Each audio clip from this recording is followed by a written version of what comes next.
Okay, January 2022, paper 1H, solutions. So, first question, indices, fairly basic.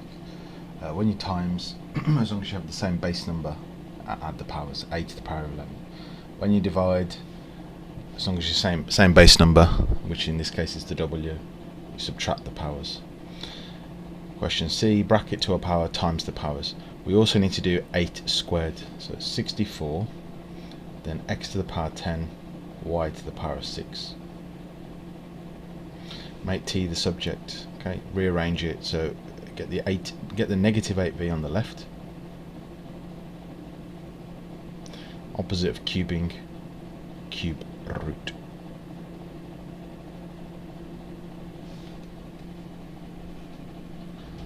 Next question. So we'll just share some money in the ratio. The difference between the amount Gabriel receives and the amount Hadley receives is 196 euros. So we have D, G, H, 3, 5, 9. Now the difference between the amount Gabriel receives and the amount Hadley receives is 196. So it's the difference between the two ratios. So 9 take away 5 is 4. Yeah, so we're going to divide 196 by 4 because it's related to the difference between them. 196 divided by 4 is 49. That's worth 1 part. How much does Daniel receive? So 49 times 3, 147.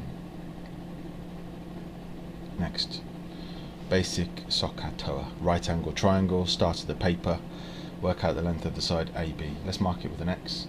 Okay, we're using this side with the X, so that's the opposite. We're using the side that has a number next to it, so that's the hypotenuse. We're not using BC, so we're not going to label BC. O and H, think about the word SOHCAHTOA.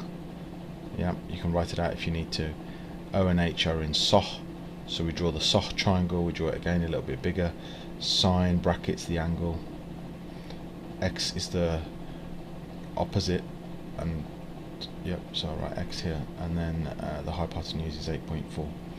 You cover the one that you're trying to find, so you're going to do sine 65 close brackets times by 8.4. Type that into the calculator.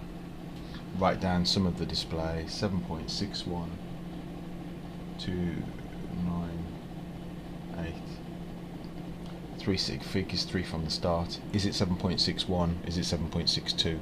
It's 7.61. Next. Sarah sells and makes mugs. One day she makes 150 mugs. The cost is this. Okay. Her total cost is this. 2/5 are small mugs. Right. Okay. So let's work out. So okay, we'll do this: small, medium, and large. Okay. Let's work out how many small mugs there are first of all. So the 2/5 of them are small. So 2/5 of 150. Of means times in maths. So there are 60 small mugs. 32% are medium. 32 over 100, or 0.232 times 150 will work out how many medium mugs there are. 48. Okay. The rest are large. So it'll be 150. Take away the other two added together.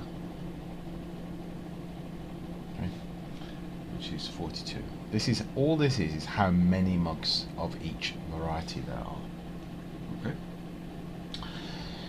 So these are the prices that she sells the mugs for: £8.50, £11.20, £14.20. So we can work out how much money she's expected to receive because we know how many mugs of each type that she sells.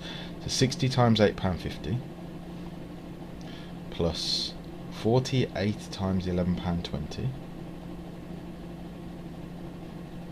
plus 42 times £14.20. Okay, and this would generate £1,644. Okay, good. So how much of that is profit? Well, she paid this much for them, so we can work out how much profit she's made. So we can do 1,644 take away 114 and we can work how much profit she's made, which is £504 profit. Yep. The question says work out her percentage profit. So the percentage profit formula is the profit over the original times 100, a bit like difference over original times 100 for percentage increase. So it's the profit over what she paid for it, the original, times 100. Okay, type that in the calculator. She's made 44% profit. Not bad. Next. So smallest number 5, fine. The median is 14. The mode is 8. Right, mode is 8. So two of the cards have to be 8. So we write 8 there. The median is 14. That means the middle is, there's two middle numbers. So the middle of them is 14. Okay. So 8 is 6 below 14. So the other card must be 6 above 14. So that 14 is in the middle. Right. In this box, you can type. You can write either 21 or 22 or 23. You can't write 20 because then there'll be two modes. You can't write 24. There'll be two modes. So it's any one of those numbers. So I'll just put 21. Okay, next. Basketball team plays 6 games. After playing 5 games, that means right. So this is called the reverse mean. Okay. So we don't know what the total is, but we know after 5 games that the mean is 21. So how do you work out the mean? You add up all the points for the 5 games, divide by 5, and that gives you the mean. But we don't know what the points add up to, but we know that when we divide it by 5, the mean is 21. So question mark divided by 5 equals 21. We can do something similar for the other statement too. After 6 games, the mean is 23. So we can write something like this. Now you can work out the value of the question mark, okay, by doing 21 times 5, which is 105. And you can work out the other one as well by doing 23 times 6, which is 138. Okay, so this is the total after 5 games, and this is the total after 6 games. And what that means is you can work out how many points were scored in that 6th game. If you got the total after 5 games and the total after 6 games, then the 6th game is the difference between 138 and 105, which is 33. Next, solve the inequality. Do not change this to an equals. Okay, simply move the -7 to the right, it becomes plus. So 2 plus 7 is 9, and then divide both sides by 5. Okay, do not write 9 over 5 on the answer line. Do not write 1.8. You have to write the full inequality. Okay, you can write 1.8 instead of 9 over 5 if you want to.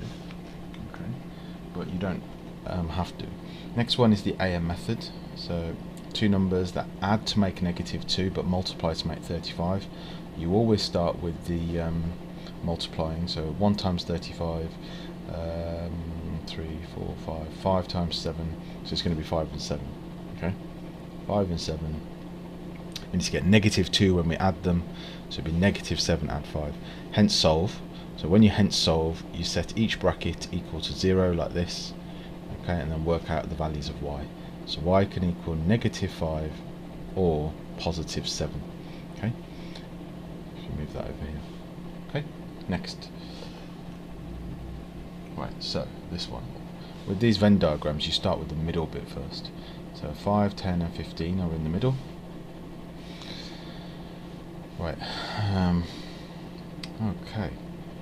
The numbers not in B are these ones. Okay, the numbers not in A are these ones. Right, right. Let's see which numbers are not in A and not in B. So 7 is not in A and not in B. 8 is not in A and not in B. 14 is not in A and not in B. Haven't missed any out there. Yep. So if they're not in either of them, then that means they've got to be outside of the circles. So 7, 8 and 14 are outside of the circles. So which numbers are not in B? Are not in B. 9, 11, 12 and 13. If they're not in B, the only other place that they can be is here. So 9, 11, 12, 13. Okay, and which other numbers are not in A? 4 and 6, so they've got to be over here. Okay, and that's it. Oh, one at the bottom. So work out the value of A times B. So okay, 4.2 times 10 to the minus 24 times 3 times 10 to the 145. Okay, so we'll do 4.2 times 3, which is 12.6. Yep. And when you times, you add the powers for the tens. So add the powers, type it into the calculator if you like. Negative 24 add 145 is 121. This is not in standard form though, because the first number needs to be between 1 and 10. So we can divide that by 10 and make it 1.26. But because we've divided this by 10, we have to times the other one by 10. When you times the other one by 10, it's like 10 to the 1. So when you times, you add the powers, so it'd be 122. Next, calculate the area of the triangle. So the formula for the area is base times height divided by 2. The height, remember, is this distance here. Okay, perpendicular distance down the middle. Okay, so we split it up into a right angle triangle there. This is 17.5. This is 14. You can work out the other side by using Pythagoras' theorem. Okay, so you find in the shorter side, so it's going to be A and B are the shorter sides, and C is the longer one. So it's going to be x squared plus 14 squared equals 17.5 squared. So x squared equals 17.5 squared minus 14 squared. X is the square root of that. Type that into the calculator. Okay. Oops. So there's square root of 17.5 squared minus 14 squared. So that's 10.5. Okay. So the height of this triangle is 10.5. Yep. That's what x is. That line in the middle. So now we can do base times height divided by 2.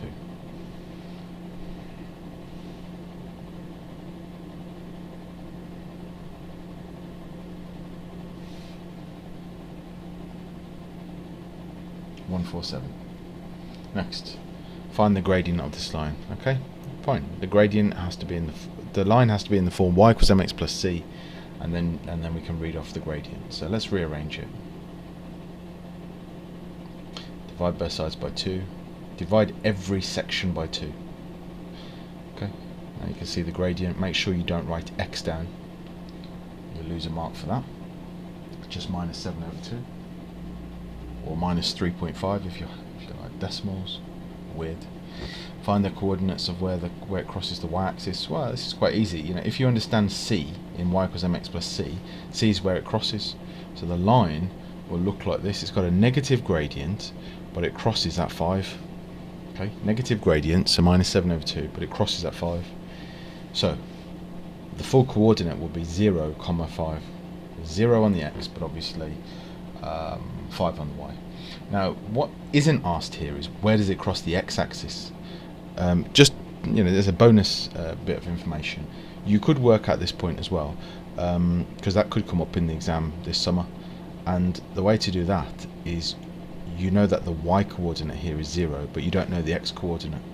So you let y equals 0 in the equation of the line. So 0 equals minus 3.5x plus 5, and then you rearrange it to work out what x is. So let's take the minus 3.5 over, like this, then divide both sides by 3.5, and 5 divided by 3.5 will give you the x coordinate of the point of intersection on the x-axis, which is a horrible number. Okay, 10 over 7. I'll leave it as a fraction. So if it said where does it cross the x-axis, it would be 10 over 7, comma 0. Okay, next we're moving on to the grade 6 questions now. So compound interest formula is the initial value times brackets 1 plus x over 100 to the power of n. We need to adapt this for this question. Okay, so he invests 200,000 yen in a savings for 3 years in a savings account paying compound interest. So he pays 1.8% in the first year. That's 1 plus 1.8 over 100. Okay, to the power of 1 for in there for 1 year at that rate, and X% for the second and the third year. So it's going to be 1 plus X over 100 to the power of 2. Okay, 2 years at that rate, second and third year. Then at the end of it, it's worth 209,754. Okay, so all you've got to do now is rearrange this to work out what X is. The way I have done it is a really beautiful method, because you can see quite clearly how to rearrange it.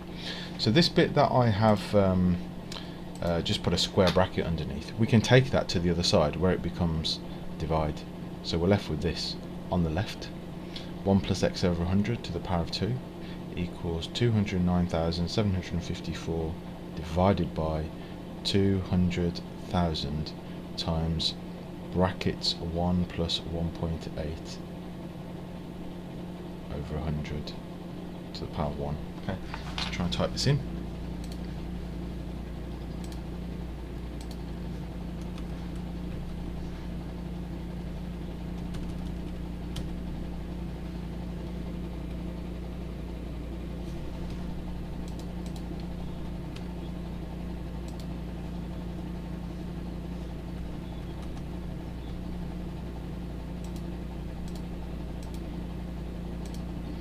Okay, so I've ended up with this decimal, 1.030225. Okay, so 1 plus X over 100 to the power of 2 is equal to 1.03022, etc. Okay.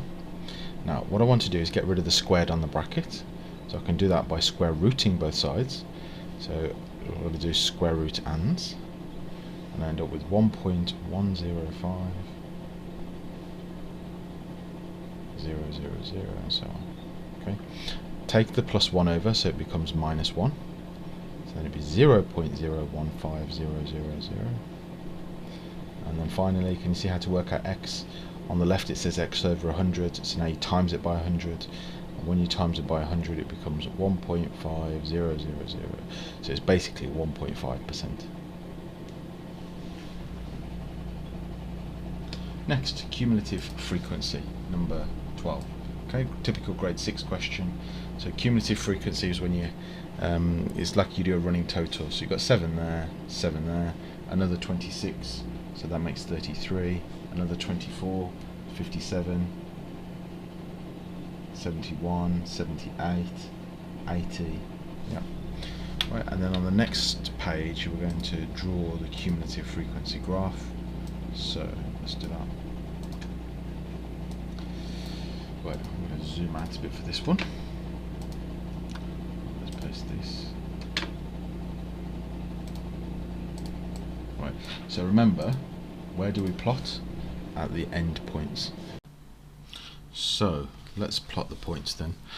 Try to do this as accurately as you can, and obviously you're allowed to be half a square out maximum. So you'll put a ring of roses around the endpoints and plot them as follows. It's supposed to look like an elongated S-shaped curve. And once you've plotted the points, you can join them up with a pencil, freehand. You can either join from the first point to the last, or you can start at 0 like I have done here. Now obviously I'm using the software, so it looks really nice, but the examiner will check if your curve goes through all the points. Right, part D then is to find an estimate for the probability that the time was more than 42 minutes. So draw a line from 42 minutes at the bottom up to the curve and then read it off.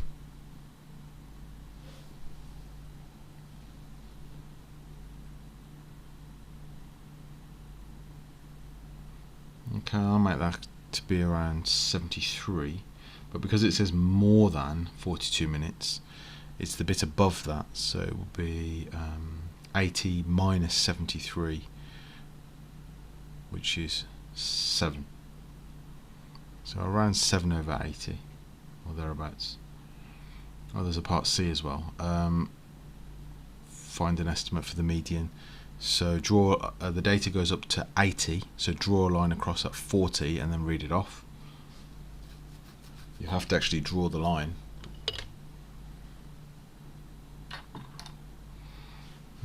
So that's around sort of the 22, 23 mark. I'll go with 21. The mark scheme accepts 21 to 24. Right, next one. So expand in 3 brackets, expand the first 2 and then multiply it by the third one. So 5x times x is 5x squared, 5x times 2 is 10x. Then expand it by the third bracket. So 15x cubed minus 20x squared plus 30x squared minus 40x. In the middle, there's the middle 2 terms simplify to positive 10x squared, and that's it.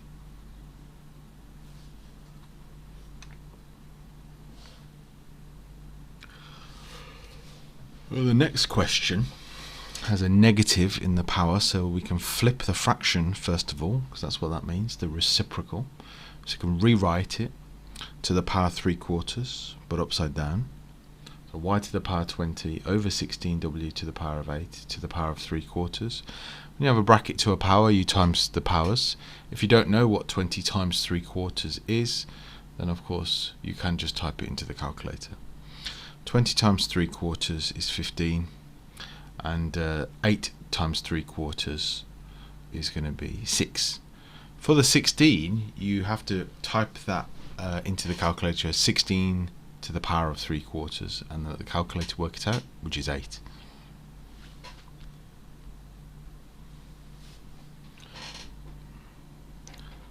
Next question, tree diagrams, absolutely beautiful. Trees drawn for you. So not sunflower must be 5 out of 12 because the branches need to add up to make 12 out of 12.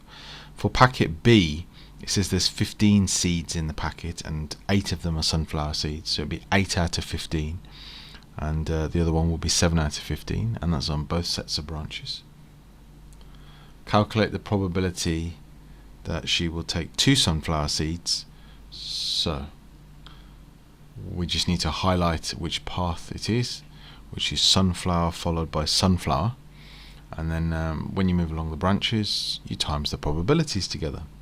So it'd be 7 over 12 times 8 over 15, and if you fancy doing it without the calc, you can multiply along the top and along the bottom, so you end up with 56 over 180, and if you want to cancel it, it's 14 over 45. Next one, inverse proportion. So we write down the formula A equals K over C squared for inversely proportional to K over. Substitute the numbers in to work out K. So 40 equals K over 1.5 squared. Take the divide by 1.5 squared to the left where it becomes times. 40 times 1.5 squared is 2.25. That's 90. So A equals 90 over C squared, which is the general formula for this question. You notice how I've done the writing in black followed by red followed by black. So it's the first mark, second mark, third mark. Actually no, three marks. That's 2 marks so far. Also calculate the value of C when A equals 1000. So replace the A with 1000 and do a bit of rearranging. Take the divide by C squared to the left where it becomes times by C squared. So we're going to end up with 1000 C squared equals 90, and then take the 1000 to the right where it becomes divide by 1000, so it'd be C squared equals 90 over 1000, and obviously C is the square root of that, which is 3/10 or 0.3.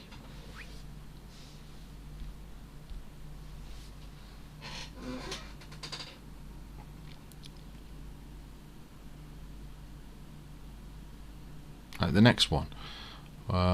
So we've got a sector, and we're told that the arc length of ABC is 5. So there's a formula for the arc length, which is related to the circumference of the circle, which is 2 pi r times the angle over 360, or you could use pi d for the circumference bit instead of 2 pi r. It's up to you.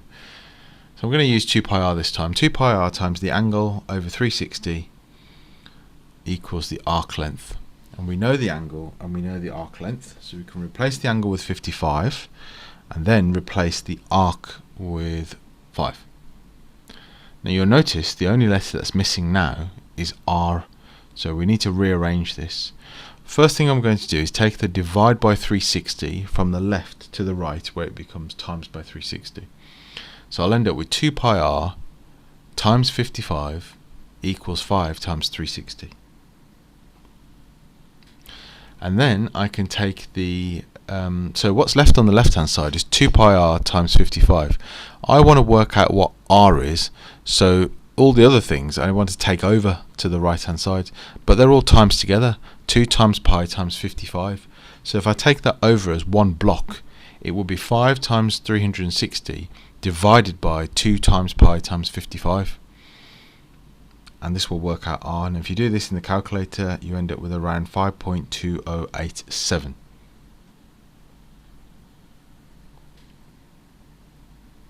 Then the question asks you to work out the area of the circle. So the area of a circle is pi r squared. We've just worked out r. It's fairly straightforward now. Pi times this decimal, the entire decimal, squared, which is 85.233359. So to one decimal place, 85.2.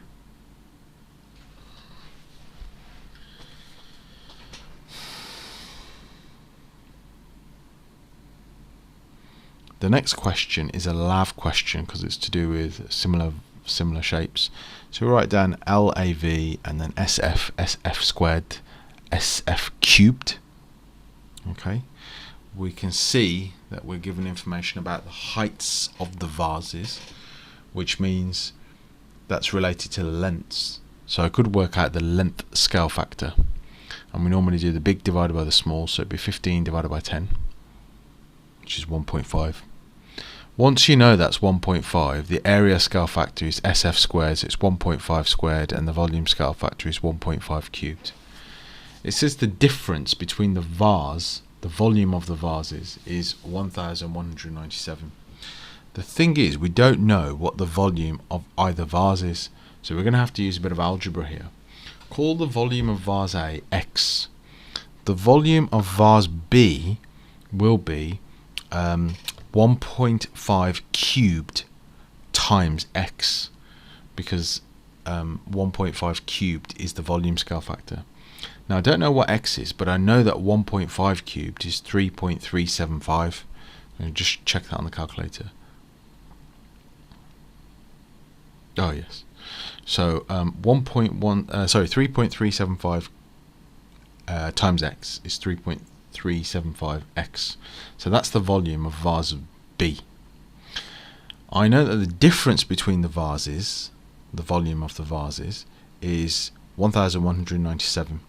So I can write that down in a formula. 3.375x minus x is equal to this, 1197. X on its own really means 1x. So when you do 3.375x minus 1x, you get 2.375x. And then it's just a case of dividing here. 1197 divided by 2.375, and then you end up with the answer 504.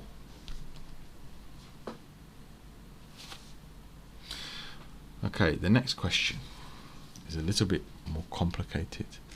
It's to do with bounds. So the first thing that you could do is write down the lower bound and the upper bound for all of these numbers, which is pretty straightforward. The easiest way to do this is to stick a 5 on the end of it, and that will work out the upper bounds, 3.455.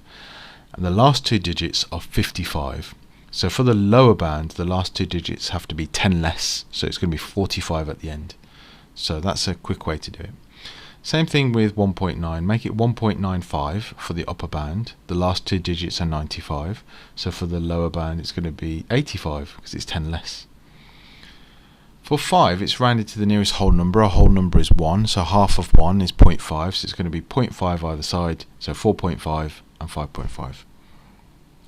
Now, we want the lower bound of the value of a, and there's a subtraction there. So what we need to do is work out this. When it's a minus between two numbers, you're basically working out the smallest gap in between the two numbers. So we want the first number, w, to be as small as possible. So we'll use the lower bound for w.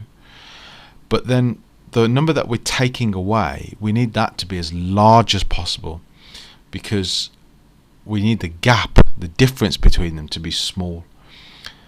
So we need to do the lower bound of w minus the upper bound of the fraction. And when you have a fraction and you want to work out the upper bound of the fraction, you need the largest number in the numerator and the smallest number in the denominator. So we want the upper bound of x but the lower bound of y.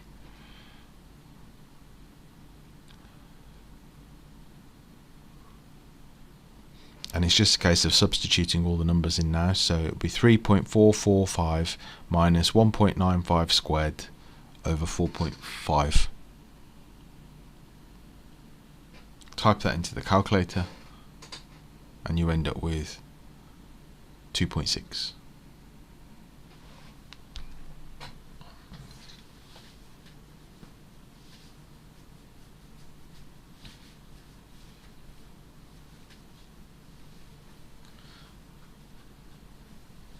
Okay, next one, simultaneous equations.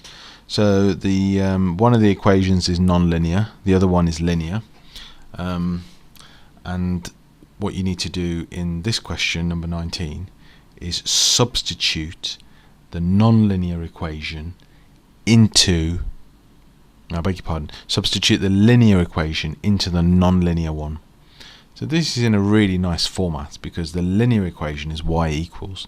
That means every time I see y, I'm going to replace the y with 2x minus 3. So it's going to be this. 3x squared plus 2x minus 3 squared plus x times 2x minus 3 equals 5. At the top of the page, I will expand the 2x minus 3 squared, which means bracket times bracket. That's what squaring means. So it's going to be 4x squared minus 6x minus 6x plus 9. Right, and then I can pop that back in. So 3x squared plus 4x squared minus 12x plus 9. And then expand that bracket. So you're going to end up with minus 2x squared plus 3x equals 5. Now this is a quadratic, but we don't want it to equal 5, do we? We want it to equal 0. So let's do a bit of tidying up here. We've got a 3x squared plus a 4x squared minus a 2x squared, which is going to make 5x squared. We've got a minus 12x plus a 3x, which makes minus 9x. And we've got a 9 there, and then if we take the 5 over, so it becomes minus, so we've got 9 take away 5, which is 4. Now we can either use the Egyptian method or the quadratic formula x equals minus b plus or minus squared to b squared minus 4ac all over 2a to solve this. I'll use the formula. So a is 5, b is negative 9, and c is 4. Okay. Just be really super careful with the b equals negative 9. So the formula starts off minus b, so it's minus minus 9 plus plus or minus negative 9 squared in brackets minus 4 times 5 times 4 over 2 times 5. Type that into the calc and you'll end up with two answers for x, 0.8 and 1. As I say, you've just got to be really, really careful with the double minus at the start and the negative 9 in the bracket squared. So you get two answers here, 0.8 and 1. And then at the top of the page, it tells us what y is. So y is equal to 2x minus 3. So that to work out the y value, you do 2 times the x value, take away 3. So we can do 2 times 0.8, take away 3. You're going to get minus 1.4. And for the other one, it's negative 1.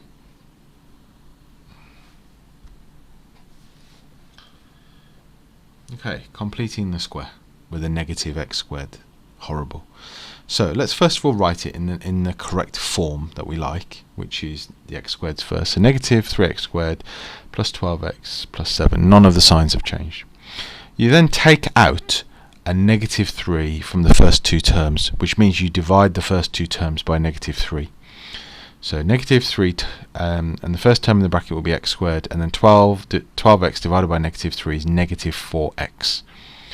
Now what you should do is just double check that when you expand this square bracket, you do get to the line above. So negative 3 times x squared is negative 3x squared, and negative 3 times negative 4x is positive 12x. The 7 just stays there at the end. Now what we're going to do inside the square bracket is complete the square. So keep the negative 3, then it's going to be x minus 2 in brackets squared, take away 4. So just to be clear, the minus 2 inside the bracket is half of negative 4, and the negative 4 at the end is always negative, but then the 4 comes from 2 in the bracket squared. Okay, now we multiply out the square bracket, so you can draw little lines if you want to. Negative 3 times the bracket is negative 3 times the bracket. Negative 3 times negative 4 is positive 12 plus a 7, and then that will simplify to make 12 plus 7 is 19, and then minus 3 bracket squared. Yep. So part B says write down the coordinates of the maximum point on the curve. This is a maximum point because it's a upside down a bowl or a sad face, so it has a turning point at the top. We call that a maximum. So how do you work out the turning point from completing the square? Well, it's the number from inside the bracket with the opposite sign, so 2, then the number on the outside with the same sign.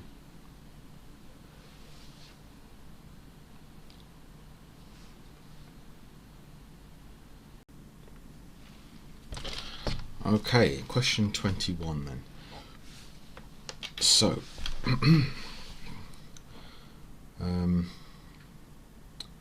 where on earth to start with this? Okay, let's read it. ABCD is a cross section of a prism. This is a square. This is an equilateral triangle. Fine. EF is twice the length of AE. Right. Fine. We don't know what this is, so we'll call it X. We'll call this one 2X. Yep. M is the midpoint of GF. Right.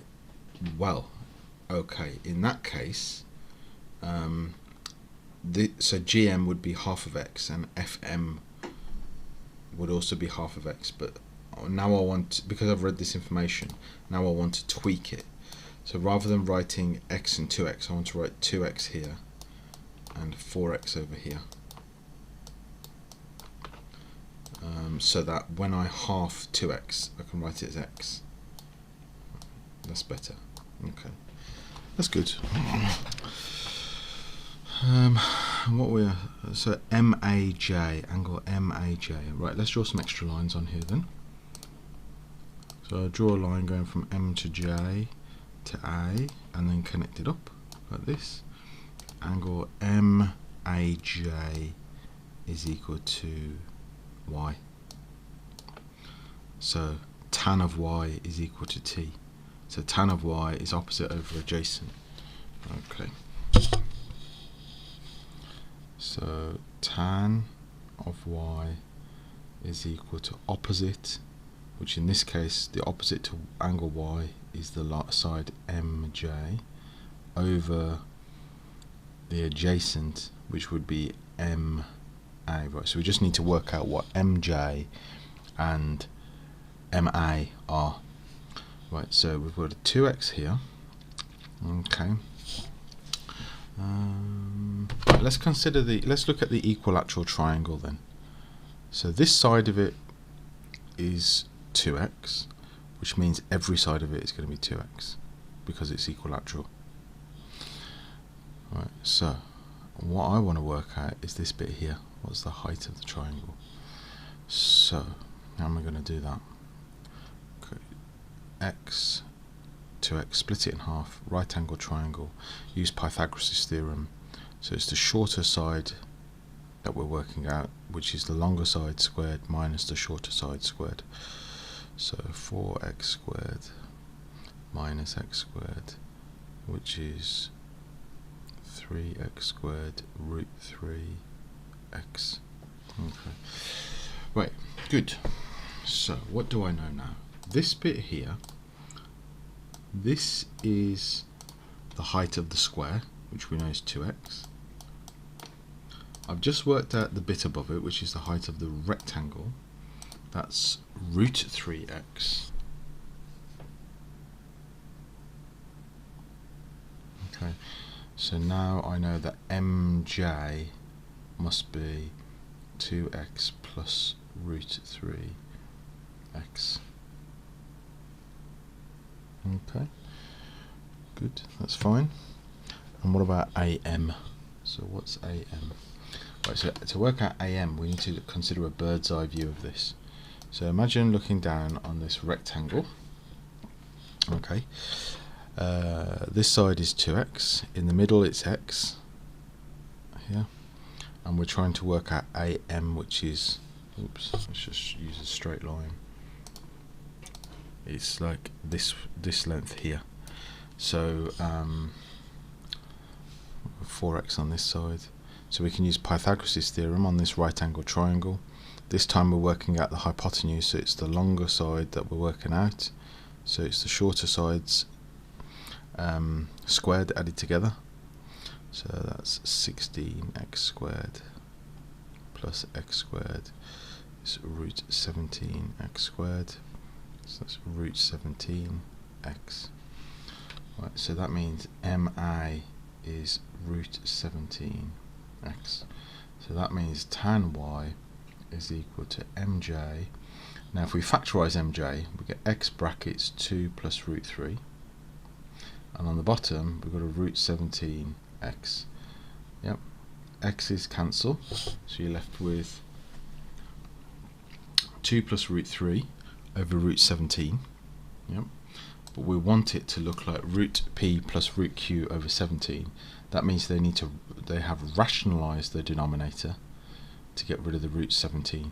So we can do that by multiplying top and bottom by root 17. So 2 times root 17 is 2 root 17, and then you've got a root 51 here, and then 17 on the bottom. Right, the only problem is this bit here, because we want it as a surd, not as a number and then a surd. So I'm going to have to kind of work backwards here. So 2 root 17, 2 is the square root of 4, and then root 4 root 17 is root 68. So this is going to be, as the final answer to the question, root 68 plus root 51 over 17.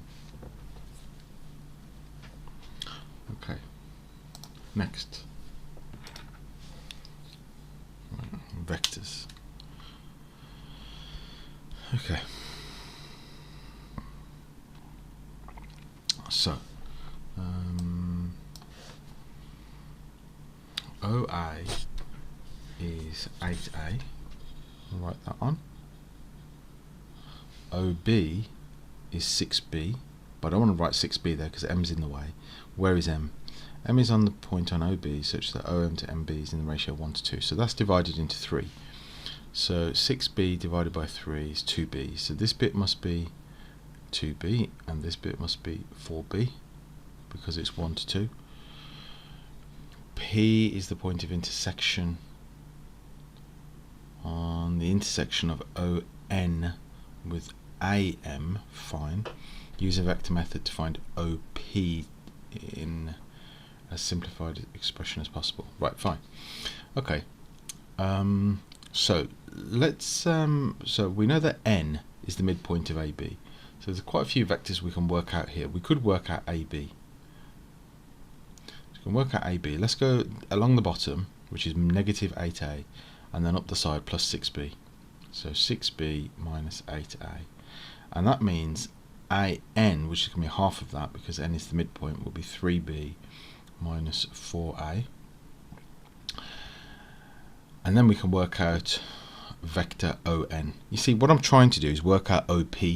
And I know that because a P lies on this line, which goes from O to N, that OP must be part of ON. So that's why I'm trying to work out ON. But you can't work out ON until you've worked out AB and AN. So ON is going to be along the bottom, 8A, and then up the side, AN, which we've just worked out. So it'll be 8A plus AN, which is 3B minus 4A. So that's going to be 4a plus 3b. And then we know that OP is part of that. And we don't know what fraction it is, but we use lambda as a Greek letter to say that this means some fraction of ON. OP is some fraction of ON. That fraction is lambda. Right, the next thing that we're going to do is we're going to find a different route to get from O to P. So part of ON is not the only route to get from O to P. We could go from O to M and then M to P, but again we don't know what MP is. MP is part of MA, so we can work out MA by doing going down the side, so going down to O and then across. So minus 2b plus 8a, and then MP will be part of that, but because we don't know what fraction, we use a different Greek letter, mu, so it's going to be mu of that. And then a different route to get from O to P would be to go along OM to P. So OM is 2b plus MP, which we've just worked out to be mu times 8a minus 2b. Right, so what I'm going to do now is expand this bracket, the mu 8a minus 2b bracket, and get 8 mu a minus 2 mu b. And then I can factorise, right, because I've got a b that's common. So b brackets 2 minus 2 mu plus 8 mu a. And if I expand the other OP bracket by lambda, so I get 4 lambda a plus 3 lambda b. Right, so I've got two vectors now for OP. They're both equal to OP. And I've factorised as much as possible. So what I know is, because they're both equal to OP rather, is that the coefficients of B must be the same, because it's the same vector, you see, and the coefficients of A must also be the same. So what I know is 8 mu equals 4 lambda, and I also know that 3 lambda equals 2 minus 2 mu. Okay, so how do I work out lambda or mu? Well, I've got an 8 mu here, and I could get an 8 mu in the other one if I times it all by 4. So times it by 4, so I get 12 lambda equals 8 minus 8 mu, and then replace the 8 mu with 4 lambda, because that's what 8 mu is, and then rearrange this. So move the minus 4 lambda over so it becomes plus 16 lambda equals 8, and then lambda equals 8 over 16, which is a half. Okay, what is the question asking? Find OP in terms of A and B. Right, so earlier on I said that OP is equal to lambda times this. So now I've worked out lambda is a half. It's OP is equal to a half brackets 4a plus 3b, and then I can expand the brackets and get 2a plus 1.5b. There you go, grade 9, my friends. Next, right, so this one moves 9 to the left, so it's going to be negative 4, 7. And this one moves up by 3, so it's going to be 5, 10. I mean, this is considerably easier than the question before. Next one. Right, the gradient of the curve at A. So it's a curve, right? Gradient of a curve is dy by dx. So let's differentiate it first. dy by dx is 3ax squared plus 2bx minus 12. The 6 disappears, bye bye. The gradient of the curve at A is 16. So capital A has coordinates 2 minus 6. 2 minus 6, where 2 is the x and 6 is negative 6 is the y. The gradient is 16, so we set it equal to 16 and replace the x with 2, because the x is 2 at capital A.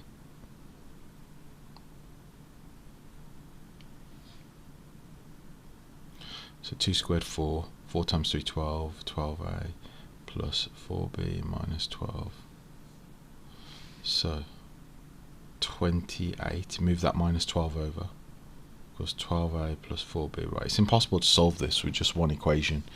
So we're going to have to get another equation from somewhere, then maybe do simultaneous equations. So where's that going to come from?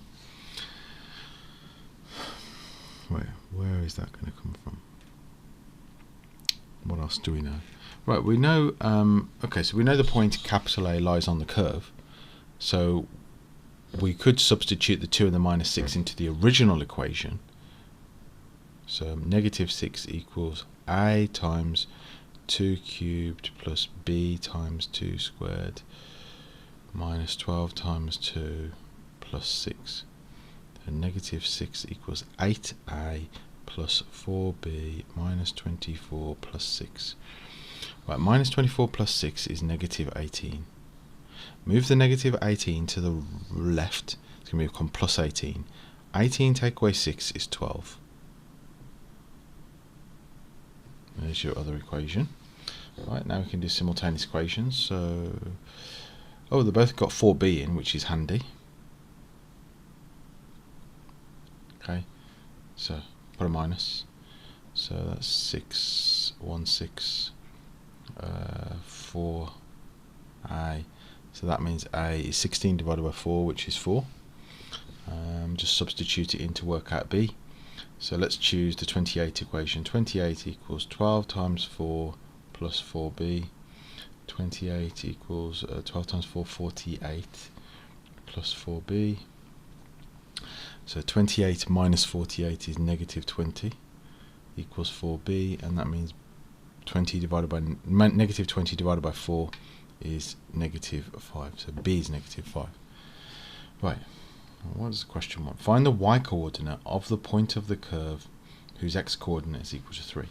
Right, so now I can write down the general equation of the curve because I know what a and b are. So y equals 4x cubed minus 5x squared minus 12x plus 6. And the question says, find the y-coordinate when the x-coordinate is 3. Okay, you can't do this until you work out a and b. But now you know a and b, all you've got to do is replace the x with 3. So 4 times 3 cubed minus 5 times 3 squared minus 12 times 3 plus 6. Type that in, you get 33. And that's it.